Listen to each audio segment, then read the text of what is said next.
So that is a big breakfast for me. I have my vitamins. I have collagen, B complex, and multivitamins for today. Yeah, nag-coffee na ako kanina, so no more coffee. Hi! So I went outside.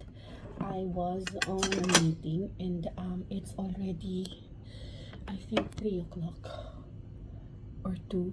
I haven't had anything, just had coffee in the morning. I was on fasting for 16 hours. Now it's time to eat, and I'm planning to just eat today once because I'm gonna go to the gym. I'll be resuming the gym. I'm having a big brunch. I'm starving. I'm gonna eat. No juice. I already have coffee. I don't have laban. So yeah, I'm gonna eat this today. Ito muna ang aking kakainin. Yeah. I have protein bread. Yeah, I remember I'm gonna order this rice. I saw this rice from one of the vloggers. It's like imitation rice. I have guacamole or avocado, and then grilled chicken, which I grilled on the air fryer, and of course so dalawa yung protein source ko today. Eggs. So creamy. And my chicken. The guacamole, I tried it on a different way. Instead of putting lemon on it, I put orange. Yeah, so hindi din ako nagpo-food cheat talaga because I was on low carb for like almost 2 months na. Remember when I was still young, yung daddy ko, everyday kami pinapakain ng itlog. Tapos, nagagalit kami. Kasi, itlog na naman. Pero ngayon, baka siya nang magsabi sa akin ng, itlog na naman ang kinakain mo.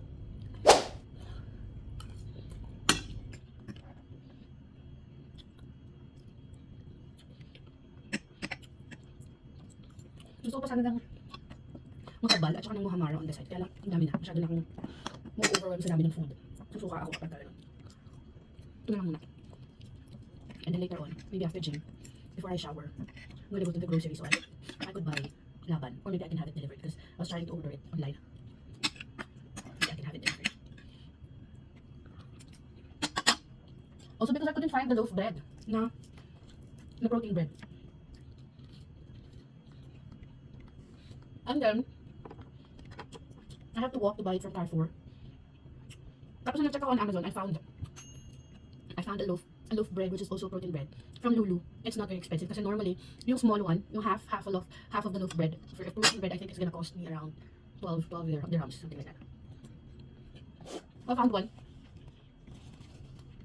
which is from Lulu and it's not very expensive. It's only like 9. Sabi ko, I'll try that one. So yeah, so mag-order na lang siguro. Kasi medyo pricey, medyo pricey talagang mag-diet. Pero there's always something like this you eat. Hindi naman kailangan mag-ato ang food mo. And the avocado is not also expensive. So what I do with avocados, I buy the ones which are still not ripe, para hindi siya ganun ka-expensive. So I bought small ones na 3 piraso for 4 dirhams. And besides, kasi kapag magsastock ka ng avocado, pag bibili ka ng marami tapos ripe yung binili mo, masisira lang, masasayang ang pera mo. But if you buy the ones which are not yet ripe, you have the time to keep it there. Kaya ako maximum 3 binibili ko. Tapos kapag kakain ko na siya, it's also not overripe. Hindi namimitin pa yung mga avocados.